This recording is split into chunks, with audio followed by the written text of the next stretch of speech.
Secular Gujarat ન્યૂઝમાં આપનું સ્વાગત છે। ઝઘડિયા તાલુકામાં સરદાર પ્રતિમાને જોડતો ધોરીમાર્ગ બિસ્માર હાલતમાં હોવાથી વાહન ચાલકો ત્રાહિમામ।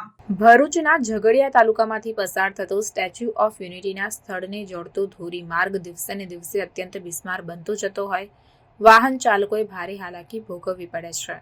માર્ગનું 4 માર્ગીય નિર્માણ થતા ભરૂચ અને નર્મદા જિલ્લાના આ પટ્ટી પરના વિસ્તારના ગામોની જનતા અને વાહન ચાલકો માટે એક મહત્વની સુવિધા ઉપલબ્ધ બની છે, પરંતુ માર્ગ વારંવાર તેના પર પડતા મોટા ગાબડાઓથી વિકૃત બનવાની સમસ્યા સર્જાતી હોય લોકોને આ મહત્વની સુવિધાનો યોગ્ય લાભ નથી મળતો। હાલ ચોમાસું શરૂ થયું છે, ત્યારે ચોમાસાની શરૂઆતે જ તાલુકાના મહત્વના વેપારી મથક ગણાતા રાજપારડી નગરના 4 રસ્તા નજીક એક તરફનો માર્ગ બિસ્મારતાની હદ વટાવી જતા ના છૂટકે વાહન ચાલકો રોંગ સાઈડે જવા મજબૂર બન્યા છે। 4 રસ્તાથી રાજપીપળા તરફની સાઈડના માર્ગ પર એક તરફના રોડ પર મોટા ગાબડા પડતા તેમાં ચોમાસાનું પાણી ભરાતા કાદવ કિચડનું સામ્રાજ્ય ફેલાયું છે। વાહનો તો ઠીક, પરંતુ લોકોને પગપાળા ચાલતા જવામાં પણ તકલીફ પડે એટલી હદે માર્ગ વિકટ બનતા લોકો મુશ્કેલીમાં મુકાયા છે। ઉલ્લેખનીય છે કે આ ધોરીમાર્ગ રાજપીપળાની આગળ સ્ટેચ્યુ ઓફ યુનિટીના માર્ગને જોડે છે।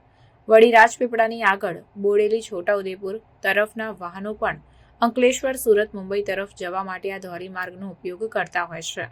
માર્ગને 4 માર્ગીય બનાવવાની કામગીરી શરૂ થયા બાદ કેટલાક સમય કામગીરીનું કામ બંધ પડ્યું હતું।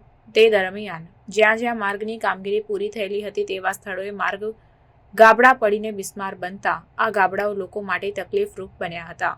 ત્યારે તંત્ર દ્વારા કેટલી વાર ગાબડાઓ પૂરવાની કામગીરી થઈ હતી, પરંતુ ત્યારબાદ થોડા જ સમયમાં માર્ગ પાછો અસલ સ્થિતિમાં આવી જતા વાહન ચાલકોની યાતના યથાવત રહેતી જોવા મળે છે।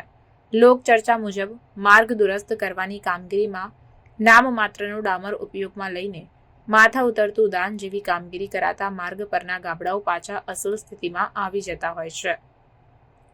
હાલ ચોમાસાની શરૂઆતે જ રાજપારડી નગરના 4 રસ્તા નજીક એક તરફના માર્ગ પર ગાબડાઓમાં પાણી ભરાતા કાદવ કિચડથી ઉભરાતા આ માર્ગ પરથી વાહનોને જવું દુષ્કળ બનતા ના છૂટકે વાહન ચાલકો રોંગ સાઈડે જવા મજબૂર બન્યા છે, જેને લઈને અકસ્માતો થવાની સંભાવના પણ રહેલી છે।